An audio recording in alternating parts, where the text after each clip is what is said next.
Salut, c'est Thomas et on est chez Matagot pour vous parler du retour en stock du bal masqué des coccinelles dans sa nouvelle formule, le bal masqué des coccinelles avec une belle remise en lumière du travail de Anne Patzke, un jeu de Peter Paul Eupen à partir de 4 ans pour les enfants avec des aimants, des coccinelles, des balles, des couleurs, vous allez voir, je vous explique ça maintenant. Le bal masqué des coccinelles, c'est un grand classique de la gamme des Matagot Kids.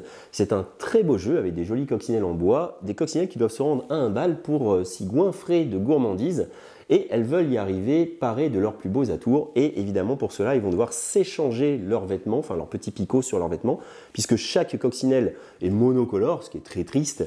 Il y a la coccinelle orange, violette, rouge et chacune se positionne sur un pétale à sa couleur. Mais évidemment ce qu'elles vont vouloir c'est être multicolores et donc toutes s'échanger les petits picots. C'est un jeu coopératif pour les enfants, mais les grands peuvent aussi s'y amuser.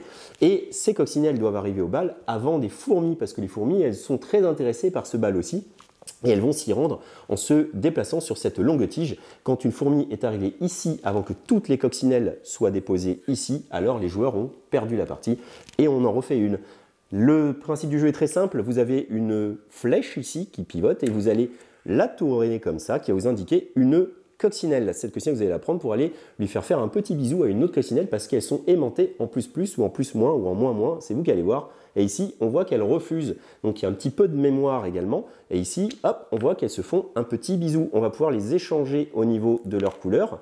Et ainsi, la rose a donné un petit picot à la rouge et la rouge a donné un petit picot à la rose. Et ensuite, on va recommencer, puisque tant qu'on a un côté positif de la coccinelle, eh bien on continue, et dès qu'on est refusé par la coccinelle, alors on la repose et on essaie de se rappeler en mémoire coopérative. Qu'est-ce qui se passe quand la flèche indique le centre d'une petite feuille verte? Vous verrez ça dans les incrustes que vous fait Kylian.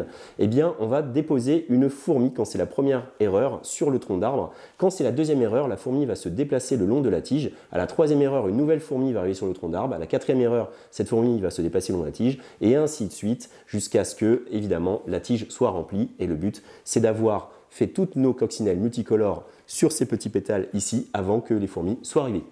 C'est aussi simple que ça, c'est aussi pour ça que ça s'est imposé comme un grand jeu classique que vous trouvez dans beaucoup de ludothèques partout en France, parce que les enfants l'aiment, parce que la magie de l'aimant, parce que le côté très beau et très multicolore, et parce que le petit stress comme dans le verger, avec les fourmis qui montent, qui grimpent et qui arriveront peut-être avant nous, et qui vont se goinfrer des friandises avant nous, et ça il n'est pas question quand on est enfant, donc ça motive. Voilà, le bal masqué des coccinelles pour des parties, allez, 10-15 minutes, à partir de 4 ans, très bien remis en valeur ce travail de Anne Patzke avec une boîte que moi je trouve absolument choupinette comme tout et je vous laisse peut-être vous amuser avec ce jeu là et avec vos enfants. Ciao!